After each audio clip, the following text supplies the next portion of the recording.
So basically, my former best friend, childhood best friend, who is hyper dependent, lives in a lack mentality, lives in victimhood, always gossiping about other people, telling people all the private stuff about other people, trusting her with, being jealous of people why they are successful and she cannot understand why she's not.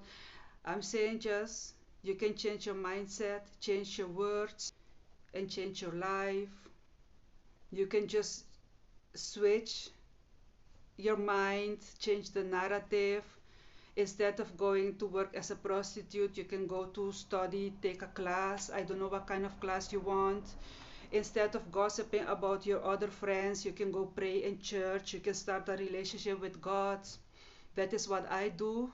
So people think I feel better than them because I am focused.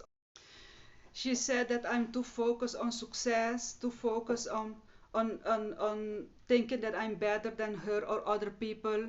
You know that being a hyper independent person is a trauma response.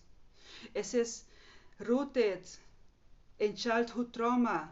Like the people who are hyper dependent is also rooted in childhood trauma. We are suffering, but we are suffering in a different way and we choose to change the narrative.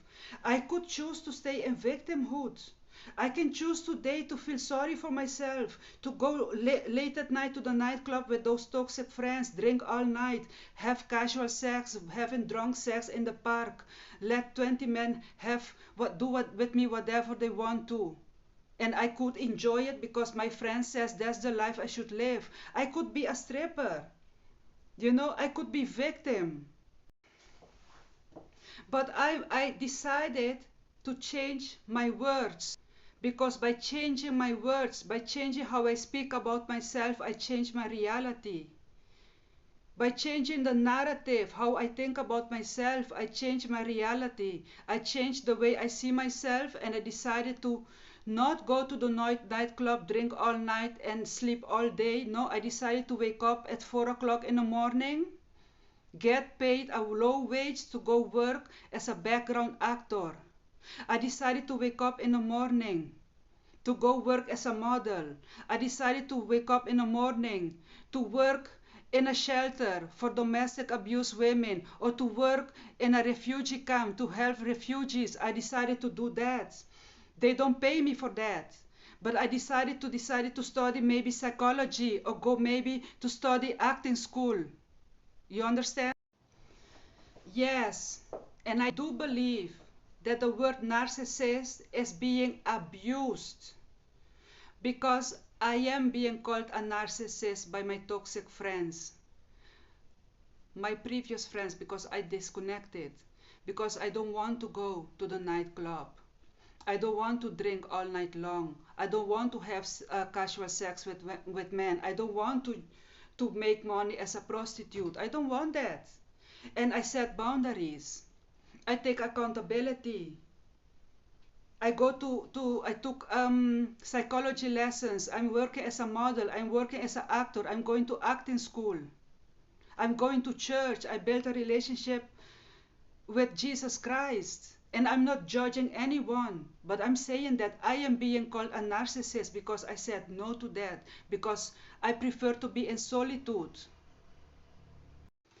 So I am being called a narcissist. Yes, I am being called a narcissist by toxic friends from my past that the only advice they have for me is to work as a prostitute to earn money. They are calling me a narcissist. I'm not calling their names. I'm admitting that whatever ambition I have, that people attempted a murder on my life, but I've decided to change the narrative. I decided to become successful and don't stay in victimhood. Don't stay dependent on other people. Don't lose myself in alcoholism and nightlife or in prostitution because I chose that. I don't want that for myself. But I fight for a world where women can do with their life whatever they want. But I fight for a world where I can also say no without being diagnosed as a narcissist. The same energy I use to fight for your freedom to be who you want to be, I have the same right to say no to that connection without being diagnosed as a narcissist, because you do not have a medical degree and it is a criminal act to diagnose people. Because if I am a narcissist, if I am hyper independent, if I am too focused on success, then you are an egoist. You are a hyper dependent. You are focused on failure. You are focused on negativity. But I fight for the world where you can be that and live like that. But I also have the same right and freedom. I should have the same right and freedom to be the way I want to be. I never call you a narcissist or an egoist or nothing. So basically, whatever people call narcissism and egoism, they are the two opposites. They are, both of them, they are rooted in childhood trauma. And yes, narcissism and the word narcissist is being abused because people don't know that they have an opposite, which is egoism. And egoism is an opposite. So if you call me because I want to be successful and I am hyper independent, you call me a narcissist, then I have the right to call you an egoist because you're focused on failure, on negativity, and you're hyper dependent. That's it. So if you call me a narcissist, then you are an egoist. It is what it is, but I never call people names or narcissism or diagnose people without a license. Remember that.